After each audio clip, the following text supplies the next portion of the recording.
你是否也有过这样的经验？看住堆积如山的杂物，心中暗自下定决心，我今天一定要把这里整理干净。于是卷起袖子，打开柜子，把东西全倒出来，准备来场断舍离大行动。但没过多久，你就发现自己筋疲力尽，情绪也越来越烦躁，东西还是摆不整齐，心情反而更乱了。最后干脆一口气把所有东西塞回去，跟自己说，算了，下次再说吧。今天这支影片，我们就来谈谈一个整理界的心理陷阱。为什么你越逼自己整理，反而让生活更混乱？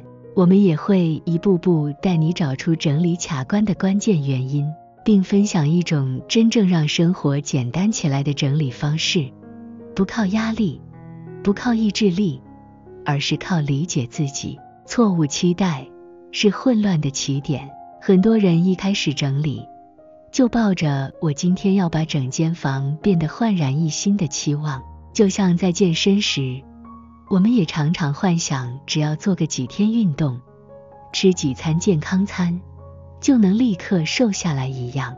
但整理并不是一场短跑，它更像是一场马拉松，需要时间与节奏。当你期待一次就把混乱改变成完美，这份期待反而会成为压力的来源。你会急于清空，急于决定要不要留，急于找出最有效率的收纳方式。结果是什么？你可能会草率丢掉重要的东西，也可能买了一堆不合用的收纳盒，甚至把整理变成一种形式主义，觉得没做到就是失败。我们该问的不是怎么整理最快，而是我希望生活变得怎么样？让整理的节奏跟住你的生活步调，而不是追求某种完美模样。整理不是战斗，是和自己对话。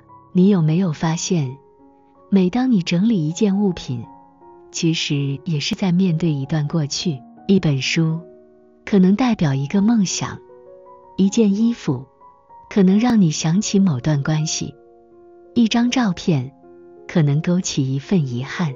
这些情绪如果没有好好处理，就像被压在杂物堆里的灰尘，越积越多，终有一天会让你喘不过气。当你逼自己去整理，其实也是在逼迫自己快速面对这些情绪。但我们不是机器，不是按下清理键就能立即清空所有感受。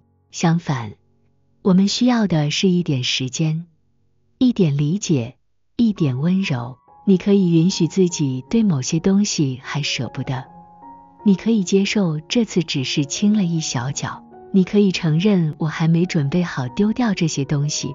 这些都不是失败，而是对自己的一种尊重。整理不该是压迫，而是一种疗愈的过程。追求完美是混乱的推手。在社群平台上，我们经常会看到极简风的房间，收纳达人的展示照，每样东西都排列得整整齐齐，颜色一致，仿佛只要学会他们的方法，生活就能立刻变简单。但现实不是这样的。你可能有孩子，有长辈同住，有毛小孩，或者你就是一个容易分心，喜欢收藏小物的人。你的生活本身就不是样品屋，而是充满弹性与人味的空间。如果你一味模仿别人的完美整理，你只会感到挫败。今天努力整理好，明天孩子就又乱翻。今天把厨房归位了，隔天下班太累又懒得收。当整理变成一场与完美的拉锯战，你只会觉得自己永远不够好。真正的整齐不是让家像展场一样，而是让你好过日子，能够迅速找到钥匙，知道外套放在哪里，下厨不手忙脚乱。收纳不是为了漂亮，而是为了好用。这样的整齐才能真的持久。过度规划让弹性消失。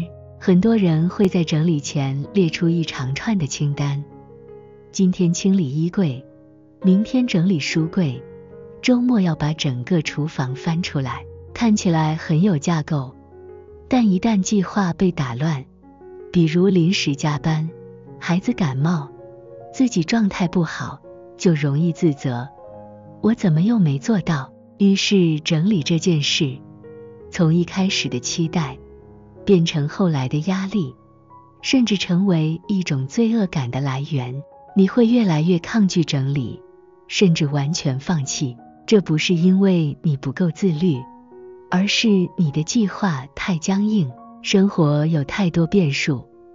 我们要的是一种可以因应变化的整理节奏，比如今天只做10分钟，改为只整理眼前那区最碍眼的杂物就好，累了就休息，不用全盘达成，也是一种进步。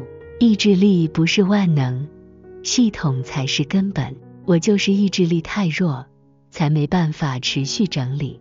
你有这样责怪过自己吗？事实上，问题从来不是你不够努力，而是你的生活缺乏一个支持系统。就像你再怎么努力每天运动，如果没有健康饮食，没有好睡眠，没有减压方法，你很难真的瘦下来。同样的，整理也需要结构与逻辑，比如物品有没有固定位置，动线是否顺畅，物品分类是不是符合你的生活习惯，这些才是真正影响整齐与否的核心。光靠意志力，你可能可以整理出一时的成果，但只有系统才能让这个整齐维持下去。找到自己的节奏是最好的整理法。那么，真正有效的整理方法是什么？不是每天逼自己丢东西，不是把所有东西都收进漂亮的收纳盒，也不是追求一夜变身成极简生活达人，而是从小处开始，从书桌的一角、化妆台上的抽屉、冰箱门的夹层开始，不用一次处理整间屋子，让自己慢慢进入整理的节奏。2. 倾听自己的感受。如果你今天心情不好，那就休息。如果整理时感到抗拒，试着去找出原因，而不是逼自己撑下去。3. 容许过程的混乱。整理的中间阶段本来就会比一开始更乱，这是必经之路，不代表失败。4. 将整理当成生活日常的一部分，就像刷牙一样，不是为了某次拍照，而是为了让生活更舒适。5. 给自己回馈。每整理完一区，请给自己一点肯定，不管成果大或小，你都在为生活做出努力。不是你不会整理，而是你不需要逼自己。整理不该是逼迫自己达成的任务，而是陪伴自己过更好生活的方式。当我们放下那些来自社群的压力，放下要一次成功，要马上看到效果的期待，当我们愿意用温柔的眼光看待混乱，愿意接受自己的步调，也愿意从生活中慢慢去调整节奏，那么整齐就不再是遥不可及的理想，而是会自然发生的结果。真正的简单生活，不是在于少了多少东西，而是在于内心多了多少空间，多了空间去呼吸，去感受，去爱自己。所以，下一次当你又想逼自己整理的时候，请先停下来，问问自己，我现在需要什么？你需要的，也许不是再丢一个盒子，而是给自己一杯茶，一首歌，一段沉淀的时间。谢谢你收看简单生活，愿我们都能用自己的节奏，慢慢整理出属于自己的清爽与自在。如果你喜欢今天的分享，记得订阅频道，按下小铃铛，让我们一起在不逼迫自己的过程中，走向更简单的生活。